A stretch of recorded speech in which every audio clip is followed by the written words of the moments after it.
درود به همگی، وقتتون بخیر. پای کانال راد ترید هستید. چارت طلا 8 ژوئن 2026.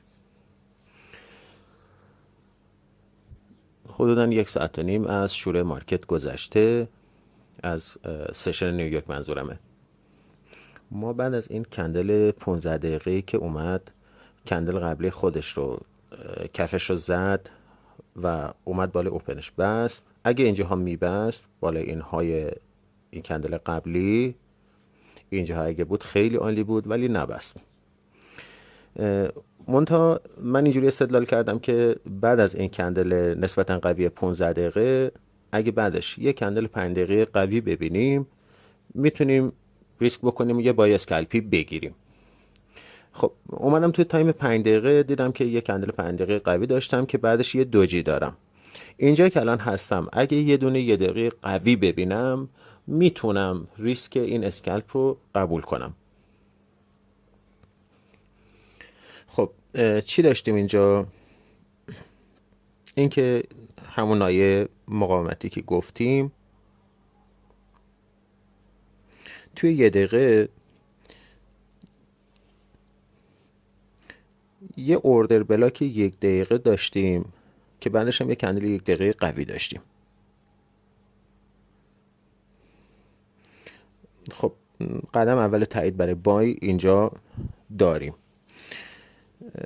توی آموزش من گفتم که خب اینجا ما یه مقاومتی سر راه داریم که ممکنه بتونیم ردش کنیم، ممکنه نتونیم، ولی چون توی این روش ما گفتیم که خب وقتی میرسیم به یه ناحیه یا اونجا رو میشکنه، اگرم نشکست جهت مخالف حرکت کرد، خب ما با تاییدیه معامله معکوس رو میگیریم و با آربار بزرگتر.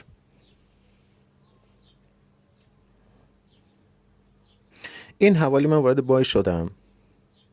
بعد از این کندل یه 2 تا دوجی زد،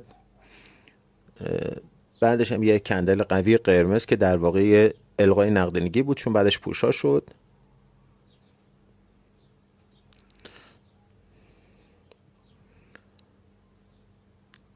من استاپم دیگه بعد از این کندل سبزه یا اینجا باید قرار میگرفت یا زیر اینجا، دیگه بیشتر از این که نمیشد. پس این میشه استاپ زون من.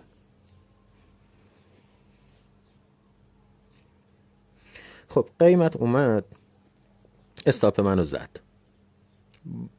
حالا یا با اون کندل قبلیه بخوایم استاپ کنیم یا نهایتش پایین بود استاپمون با اون کندل بعدی.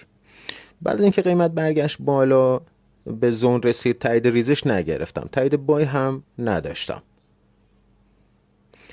چون این سایه رو داشتیم. از اون بعد این نایه مقاومتی سر راه بود، باید صبر میکردم تا یه تاییدیه مشخص بگیرم. اینجا که رسیدم یه دوجی که از استاپ زون ما به طور کامل ریجکت شد، بعدش هم که این کندل قوی فول بادی رو داشتیم. استاپ میتونه اینجاها باشه، میشد زیر دوجی هم وارد شد. یه خورده من دیر وارد شدم، ولی صبر کردم تا تاییدیه رو بگیرم.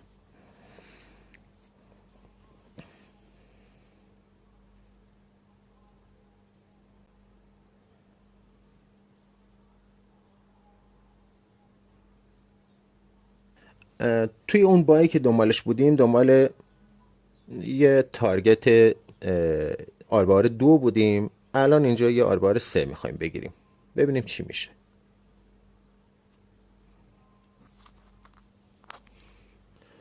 ببینید زمانی که تیپی 1 داد تلاش کرد که برگرده بالا، نتونست، ریجکت شد. اگه زیر تیپی 2 کلوز بده و تثبیت بشه، اون وقت میتونیم انتظار داشته باشیم که تا تیپیمون هم حرکت بکنه.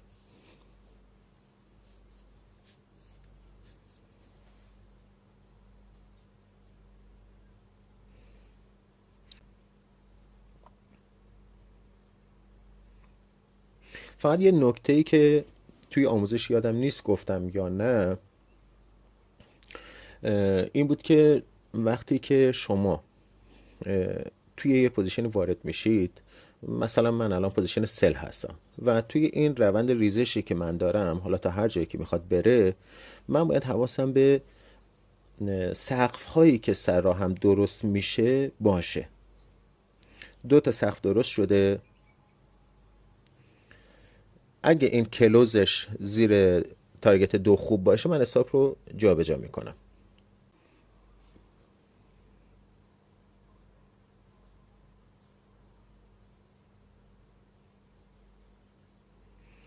من استاپ رو جابجا کردم چون زیر 2 کلوز دادیم و این سقف‌ها هم سر راه داریم. یعنی وقتی که توی یه معامله هستی، توی یه پوزیشنی، نذارید که سودتون راحت از دست بره. ازش محافظت کنید.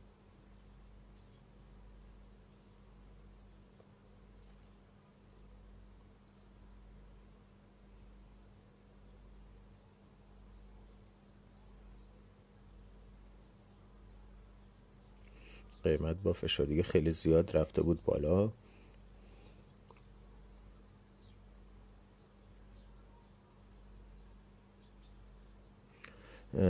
من انتظار دارم که قیمت پایینتر هم بیاد.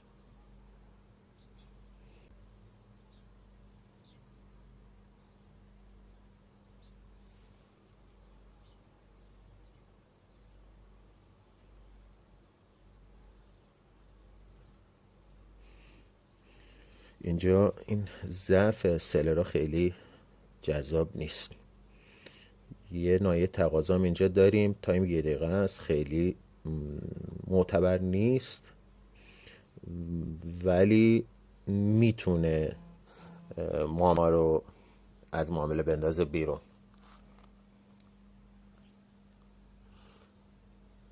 فکر کنم الانی که این سقف‌ها رو درست کردیم و زیر 2 تثبیت هم شدیم، بهتره که استاپ رو ریسک فری کنیم، یعنی بیارم پایین تر.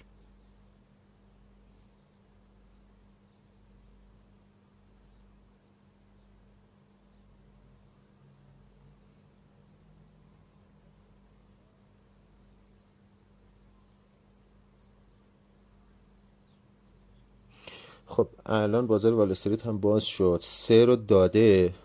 به نظرم چون شروع سشن هست و هیجان تو مارکت زیاده، فکر کنم بهتره پوزیشن رو ببندم. تقریبا تارگت 3، حالا تارگت 3 پوزیشن. امروز قیمت خیلی اذیت کرد، بیشتر مارکت توی رنج بود.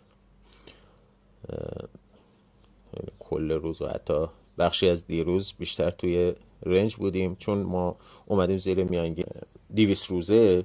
طلا جای خیلی حساسیه. حالا یا یه فان و اخباری بیاد که قیمت برگرده رو به بالا، یا اگه بخواد بریزه جای ریزش زیادی داره. ممکنه حتی تا یعنی حدود 4000 اینا ممکنه بیاد.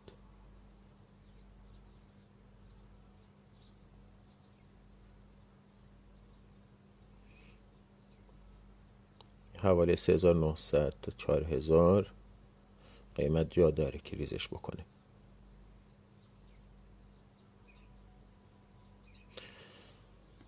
امیدوارم ویدیو آموزش که البته طولانی بود، امیدوارم دیده باشینش و این مثال هم که ضبط کردم امیدوارم مفید باشه.